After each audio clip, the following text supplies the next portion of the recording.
thyroglobuline sont stockées dans le colloïde des follicules thyroïdiens. Alors, bien sûr, donc, la T3, on l'a appelée hormone T3 parce qu'elle possède 3 iodes, et la T4, on l'a appelée T4 parce qu'elle possède 4 iodes. Alors, dans cette planche, on voit un peu les molécules, comment elles se présentent. Tout à fait au départ, donc on a en haut à gauche, on a la transformation de l'iode, et on a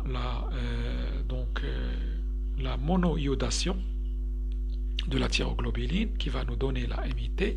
La diiodation va nous donner la DIT. En bas, on a donc l'addition d'un MIT avec le DIT va nous donner une molécule avec 3 iodes, c'est la T3.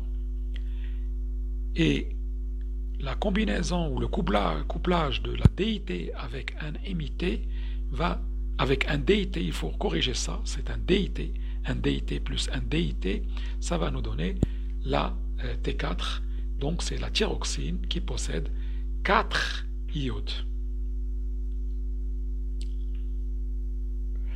Alors, bien sûr, comme pour tous les organes endocrines ou les glandes endocrines, il y a ce qu'on appelle une pathologie qui est liée à la fonction thyréotrope. Alors, grosso modo, on va parler de 2 types de pathologies. Il y a la pathologie liée à l'hypothyroïdie qu'on appelle l'hypothyroïdie.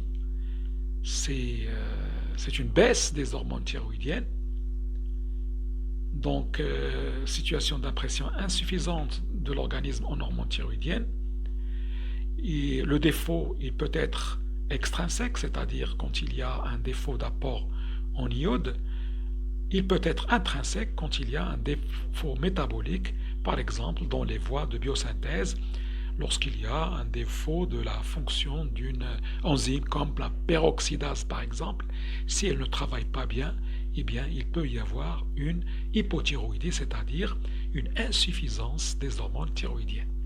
Alors quels sont les symptômes? Les symptômes de l'hypothyroïdie découlent d'un ralentissement métabolique général, la fatigue, difficulté de concentration, troubles de la mémoire, prise de poids, sécheresse cutanée, pâleur, insomnie, etc.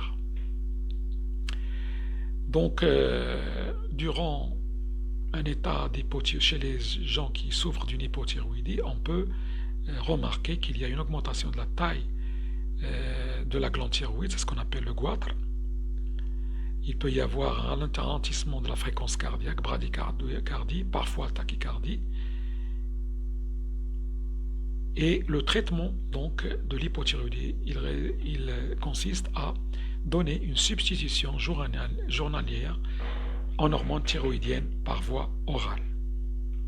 Alors la deuxième pathologie liée à la fonction thyroïtrope, c'est l'hyperthyroïdie, c'est-à-dire c'est le cas contraire de l'hypothyroïdie. Il s'agit ici d'un excès de production des hormones thyroïdiennes. Les symptômes sont une tachycardie, une polyurie, c'est-à-dire augmentation du volume urinaire, la polydipsie, c'est-à-dire la soif intense, il y a aussi l'amaigrissement, diarrhée, flatulence, agitation, troubles du sommeil, troubles du comportement alimentaire, l'exophthalmie, on voit ici déjà une petite photo avec une sortie des yeux des globes oculaires, donc c'est ce qu'on appelle l'exophthalmie, une transpiration assez élevée et une hyperthermie. Une hyperthermie, c'est-à-dire la calorigénèse augmente et donc il y a une sensation très élevée de la chaleur due à l'excès des hormones thyroïdiennes. Alors quel est le traitement? Le traitement de l'hyperthyroïdie nécessite l'utilisation de substances sur certaines substances chimiques qu'on appelle les antithyroïdiens. Alors parfois, lorsqu'il y a une tumeur, il s'agit de la radiothérapie ou bien une thyroïdectomie partielle.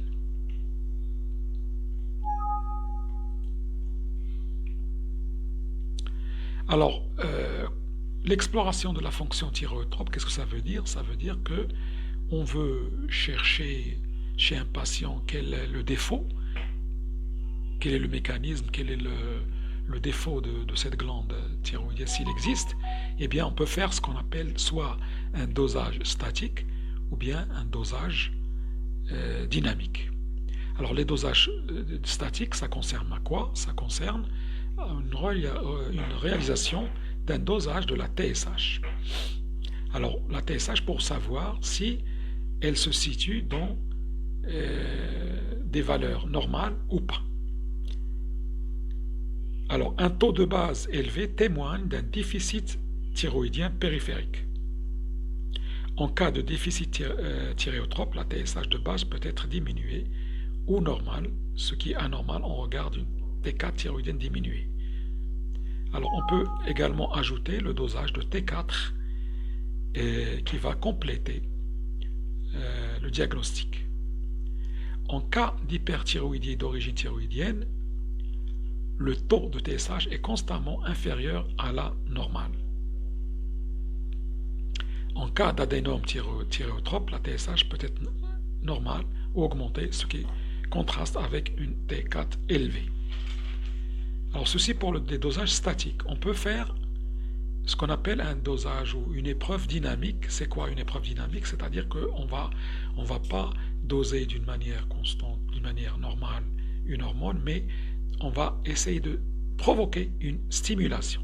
C'est ce qu'on appelle par exemple une épreuve à la tyrolibérine, comme par exemple la TRH. On peut injecter 200 microgrammes de TRH et on va mesurer la TSH à 30 minutes pour voir si la TSH répond ou pas. Alors une réponse normale entraîne une multiplication par 3 à 5 le taux de base. En cas d'hypothyroïdie d'origine thyroïdienne, le taux de base est élevé et s'accroît de manière ample après TRH. En cas de déficit hypophysaire thyréotrope, le taux de base de la TSH est bas ou normal et n'est pas influencé par la TSH. Si le déficit est hypothalamique, le taux de base s'élève après TRH à des valeurs normales. En cas d'hyperthyroïdie, la TSH reste uniformément basse lors du test. Alors, pour résumer ce test, c'est un test qu'on va provoquer, qui normalement on va essayer de voir si l'hypothalamus, si l'hypophyse répond à une stimulation exogène par la TRH.